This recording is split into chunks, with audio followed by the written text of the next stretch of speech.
இதெல்லாம் வந்து வன்மத்தின் அடிப்படையிலான உருவானது. தமிழ்நாட்டினுடைய நன்மைக்காக பார்க்க வேண்டுமே ஒழிய, எனக்கு கிடைக்கல, என்னைய மக்கள் நிராகரிச்சுட்டாங்க அப்படிங்கிறதுக்காக, இது கிடைக்கக்கூடாது, அது கிடைக்கக்கூடாதுன்னு சொல்றது வந்து வன்மத்தின் மறு உருவம். இது மக்கள் இதைத்தான் மக்கள் நிராகரிச்சிருக்காங்க. திமுகவுடன் கூட்டணி முறிந்தது குறித்து செய்தியாளர் சந்திப்பில் காங்கிரஸ் எம்பி மாணிக்கம் தாக்கூர் விளக்கமளித்துள்ளார். முதல்வர் பதவியேற்பு விழாவுக்கு வந்து ராகுல் காந்தி வருவதா ஒரு தகவல். இதெல்லாம் ஸ்பெகுலேஷன். நீங்கள் என்னை பொறுத்த வரைக்கும் இன்னைக்கு அகில இந்திய காங்கிரஸ் கமிட்டி பொறுப்பாளர் தான் நாங்கள் என்ன முடிவெடுத்தோங்கிறத பற்றி சொல்ல போகிறது. அவர் சென்னையில் அதற்கான முடிவு அறிவிப்பார். அதனால் அதுக்கு முன்னாடி எதை பற்றி யார் பேசினாலும் சரி, அதெல்லாம் அர்த்தமில்லாதான் இருக்கும். விஜய் வந்துட்டு பாஜக வரக்கூடாது அப்படின்றத சொல்றாரு. அந்த கருத்து உங்களோட ஒத்து போகுது, அதை எப்படி பாக்குறீங்க? இல்லை, அதான் நான் எங்களை பொறுத்த மட்டும் பாஜக வரக்கூடாது. மதவாத சக்திகளுக்கு, வெறுப்பு அரசியலுக்கு இடம் இல்லை தமிழ்நாட்டில். நம்ம தெளிவாக பார்த்தோம். திருப்பரங்குன்றத்தில் அண்ணன் ராஜன் செல்லப்பா தீபம் ஏற்றுவோம்னு ஓட்டு கேட்டார். மக்கள் 3வது இடம் கொடுத்துருக்காங்க.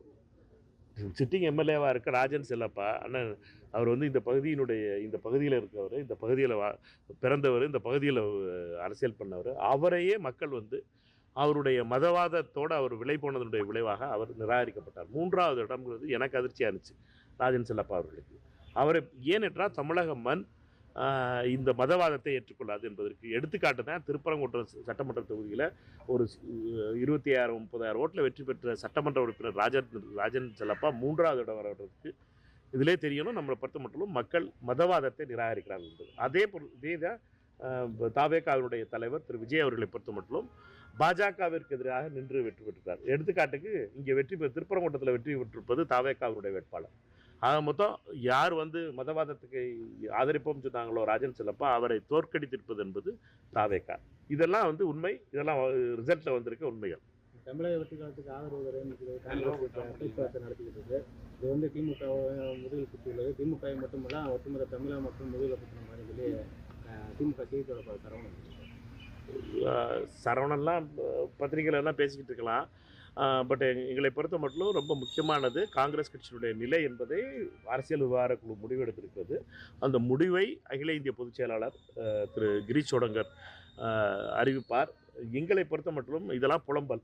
சரவணன் மாதிரி ஆளுகள்லாம் புலம்பல் இருக்காங்க. எங்களை பொறுத்த மட்டும் பிஜேபி வரக்கூடாது, தமிழ்நாட்டுக்குள்ளே ஆர்எஸ்எஸ் வரக்கூடாது. அதற்காக நாங்கள் சண்டை ஓடுறோம். சரவணன் போன்றவர்கள்லாம் என்னென்னா இதை புரியாமல் பண்ணுறாங்க. என்னட்டுனா, நீங்கள் பிஜேபி எப்படியாவது வர விட்டுறணும் அப்படின்னு நினச்சிக்கிட்டு தனக்கு கிடைக்கலன்னா இன்னொருத்தண்டு தட்டி விட்ற பழக்கம் இருக்குல்ல, அப்படிப்பட்டவர்கள் இந்த பழக்கம். இதெல்லாம் இந்த செய்தி தொடர்பாளர்கள்லாம் இதெல்லாம் வந்து வன்மத்தின் அடிப்படையிலான உருவானது. தமிழ்நாட்டினுடைய நன்மைக்காக பார்க்க வேண்டுமே ஒழிய, எனக்கு கிடைக்கல, என்னைய மக்கள் நிராகரிச்சிட்டாங்க அப்படிங்கிறதுக்காக இது கிடைக்கக்கூடாது, அது கிடைக்கக்கூடாதுன்னு சொல்கிறது வந்து வன்மத்தின் மறு உருவம். இது இதைத்தான் மக்கள் நிராகரிச்சிட்டாங்க. திமுக கூட்டணியில் காங்கிரஸ் நீடிக்குமா?